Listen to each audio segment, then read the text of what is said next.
Good Yom Tov. On page 736 and 737 of your Koran Machzor, we'll find the Torah reading for the second day of Rosh Hashana, the binding of Isaac, chapter 22 of Genesis, where God calls to Avraham and asks him to bring his son, his only son whom he loves, and take him to Mount Moriah and offer him as a sacrifice there. This chapter is printed in our Siddur for us to say every day, every morning of the year, in the prefatory morning prayers. And last year on Rosh Hashana, we actually took a few moments as a kehillah, since it was at about 8:10 in the morning, and we read it through. This year our schedule of davening will be considerably different in the interest of time. And for those coming to Shul, we'll be starting with Nishmat, as well past the prefatory prayers. So whether you're starting the prayers at home on your own, or if you're starting them and finishing them at home, please take 4 or 5 minutes and read through this passage carefully to yourself, even out loud if you like, and let it wash over you and sink in. In other years, we've spent time going through the story verse by verse with midrash and commentaries to provide context. Let's just think of one point this year as we read it: the nexus between sacrifice and offering. Sacrifice is something we give up, hopefully to get something else, but it's not guaranteed. Sacrifice is surrender, submission. Offering is also along those lines. We offer something either to earn good graces or to satisfy a need, or to do something that we feel or we're told needs to be done. The language of korban does not show up in this passage. Rather, it says olah, a particular type of a holy consumed offering, is what's being asked of Avraham.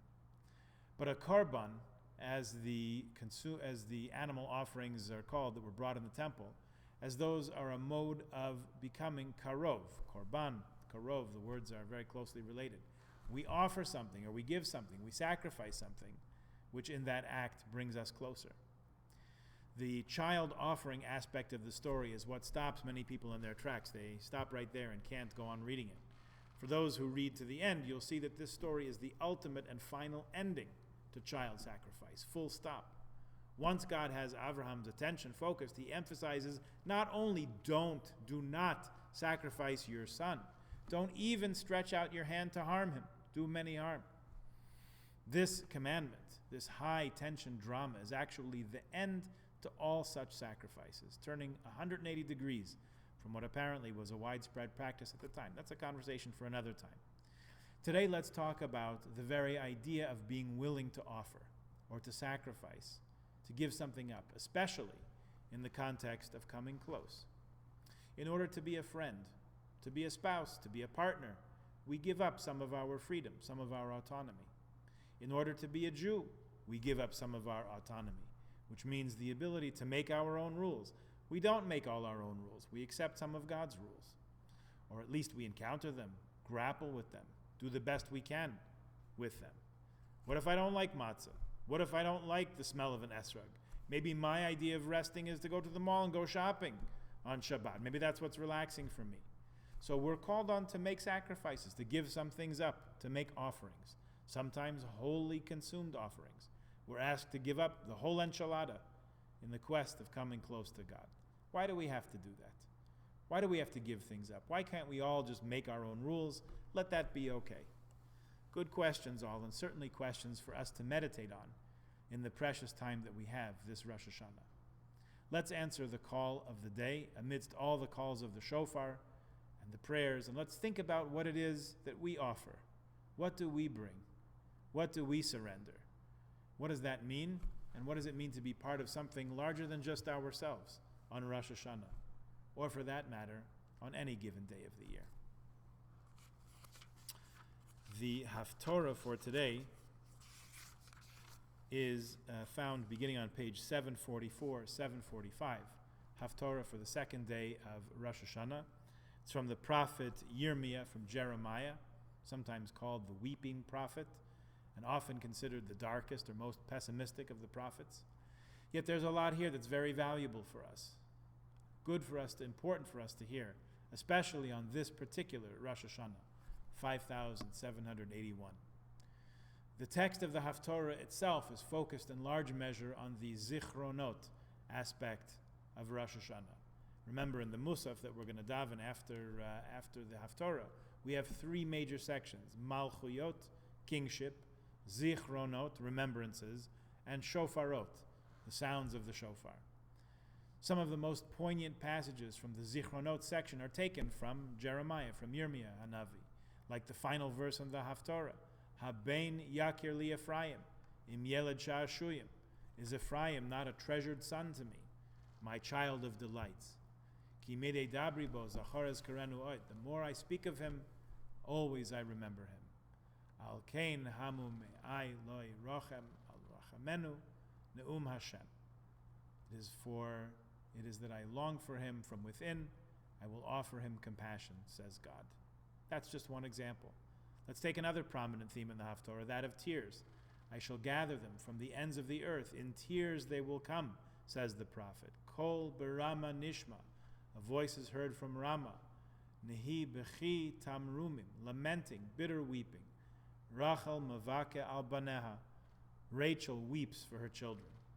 Kayamar Hashem, thus says Hashem, Mini kolech mi bechi, hold back your voice from weeping, ve'enayich midima, and your eyes from tears.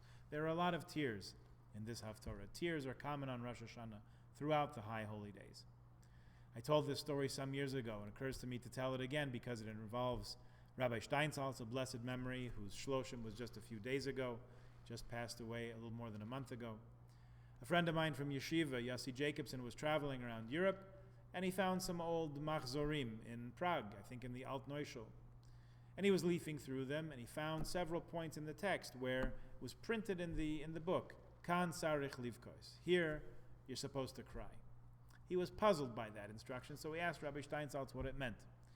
Rabbi Steinsaltz answered in a teasing, but I'm sure loving way to this honest question. He said, Yasaleh, this you don't understand because you're a kid from America. You grew up eating burgers and French fries. You don't know what kind of lives these people led. Their lives were so tenuous, so fraught with anxiety and danger. They held in their tears all year round. If they would start crying, they wouldn't stop from the fear and suffering that their lives saw. So on Yom Tov, on Rosh Hashanah Yom Kippur, when they were in shul and they're davening with all their hearts, there in their machzor it says, Kan tzarich livkos, means here you don't have to hold back anymore. Here you can let the tears flow. And on Rosh Hashanah and Yom Kippur they did. So I wonder in our times, when we are much safer in terms of persecution than any Jew in Europe ever was, when we don't know what hunger is, but in our days there is a mysterious, stealthy sickness that has spread around the earth, chased us for a while out of shul, chased us out of restaurants and parks and concerts and airports and away from relatives and friends. When we do have a certain degree of anxiety in our lives, I wonder how many of us are holding back tears. Tears for people we know who in fact did get sick and God forbid even passed away. Tears for wondering, will it ever be safe to go back to the lives we used to lead until this past March? We never thought twice about a hug, much less a handshake, much less going to the store for groceries.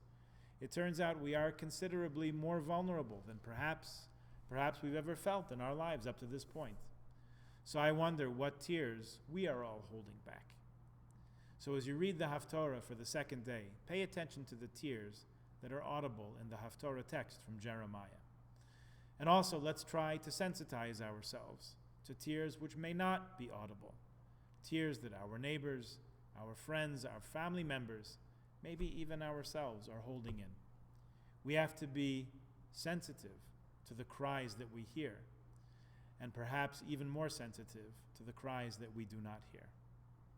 Another prophet we happen not to be reading today, Isaiah, says that the day will come when God will wipe away the tears from every face. Until then, we must make space and value the tears that are let out and the tears that are held back, both from others as well as ourselves. Hashana Tova Umetuka, may it be a sweet, happy, and healthy year with only tears being tears of joy and happiness.